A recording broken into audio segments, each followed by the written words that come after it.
buyers and sellers don't know what they don't know.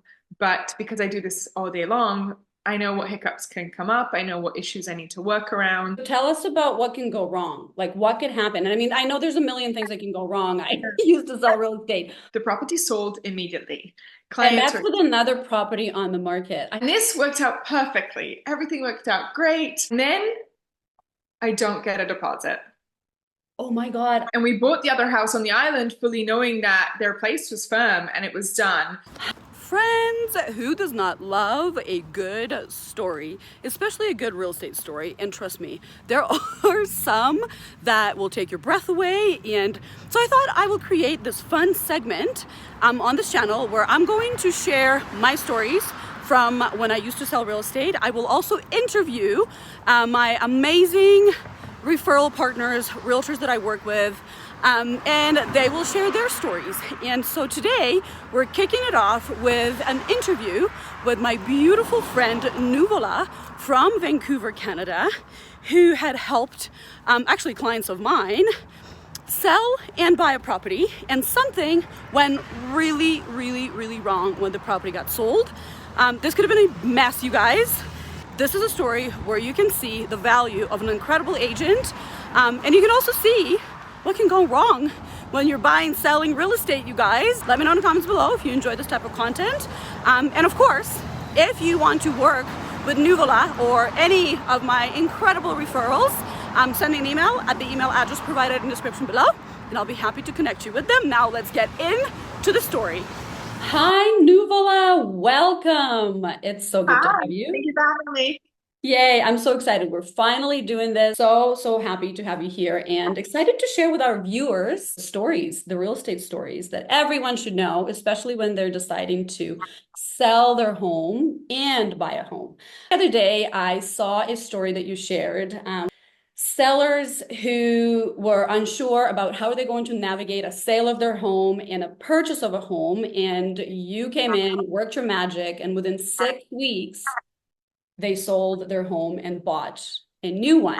So I wanted to ask you a few questions about that scenario and just ask you for tips that could help our viewers, especially those who are thinking about making that same move about selling a property and upsizing and buying a bigger home. First question is, so what is the biggest challenge that's stopping them from making the move? So this client was actually a previous client of mine. So originally when I had worked with them, they just purchased. So it's easy. You buy, you move in, you deal with it. This time around, they had me in the first week of January. We sat down and the conversation was something like, we are thinking about upsizing our home in the spring. From that conversation to them listing, selling, buying, and having everything done was 5.5 weeks.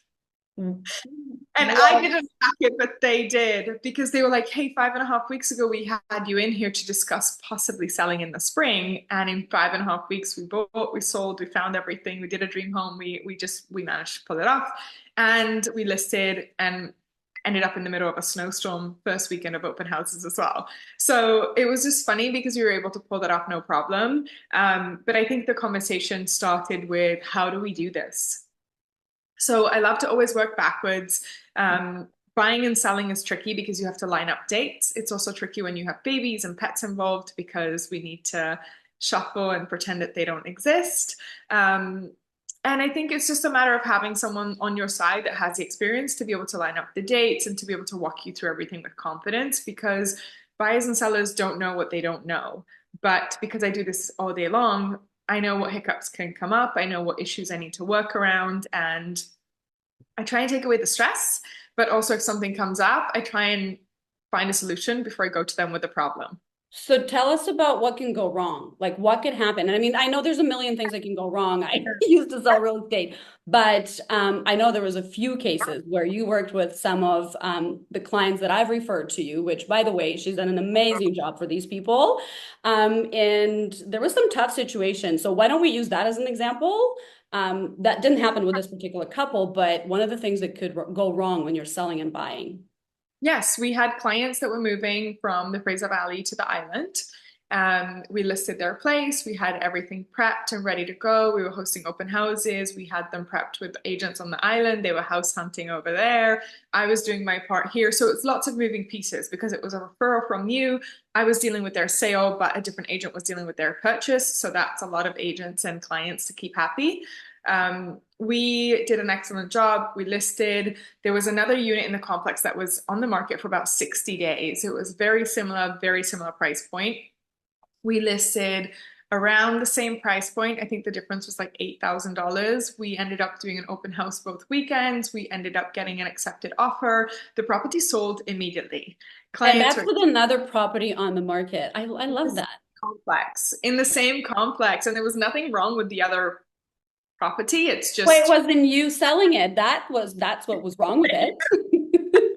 I just always focus on me. I do the best that I can for clients. I show up all the time. I'm also always there for showings. I think that's one of the biggest misconceptions here is most agents do not do their own showings. I opened the door the other day and the agent had a tour with people and they were like, "Oh, you're the first agent I've seen all day," because everybody puts their properties in lockbox. So for me, it's I try not to focus on the other listings. There's always going to be another listing that's competition. I just try and do the best job possible. We prep clients as best as possible and we go from there. And any hiccups that come up, we kind of navigate them. And this worked out perfectly. Everything worked out great. We listed the property. They were on the island house hunting. Everyone was happy. We got an accepted offer. Conditions were removed.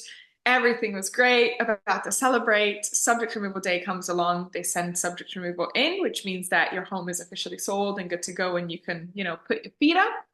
And then I don't get a deposit.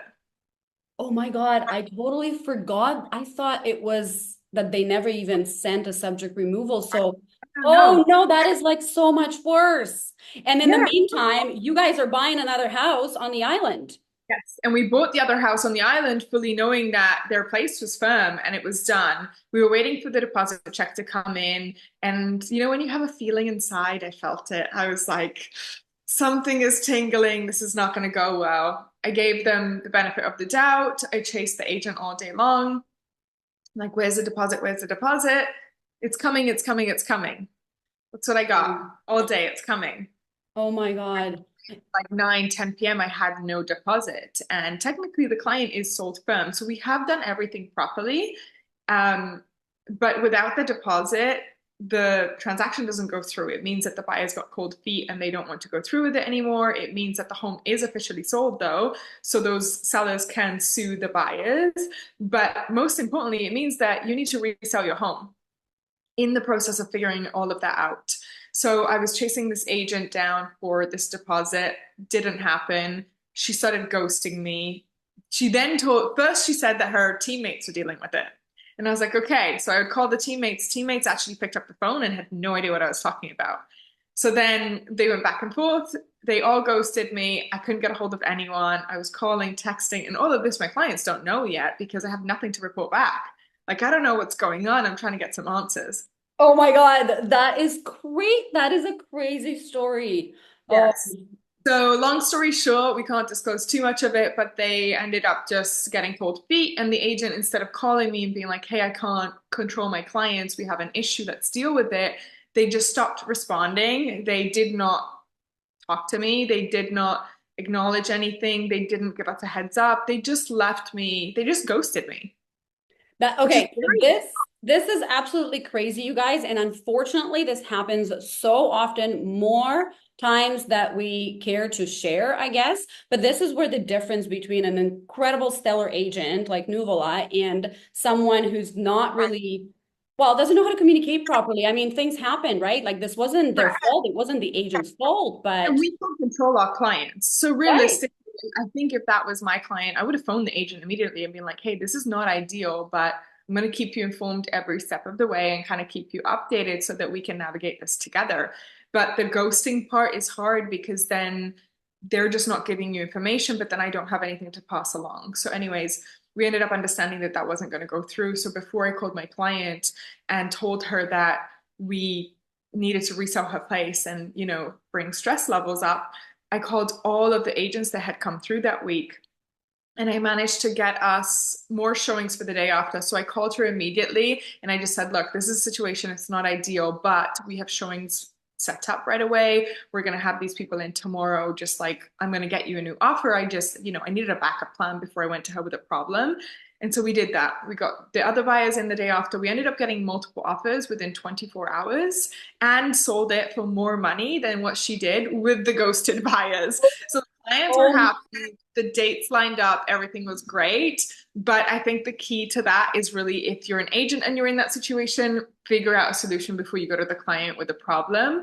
And if you're, I mean, if you're a client, you need to work with Nuvola, that 100%, because honestly, I think just keeping it all together and coming up with that plan of action right away without talking to the client first is absolutely incredible. Because just imagine being a client, imagine being a person who is selling and buying their home. You already made an offer on another house that you love. and relocating. So it's not even like she's moving around the corner. She has to get a ferry and move all of her family and her pets, but she was happy. A little bit, Yay! a little bit happy. So we Okay. managed. Yeah.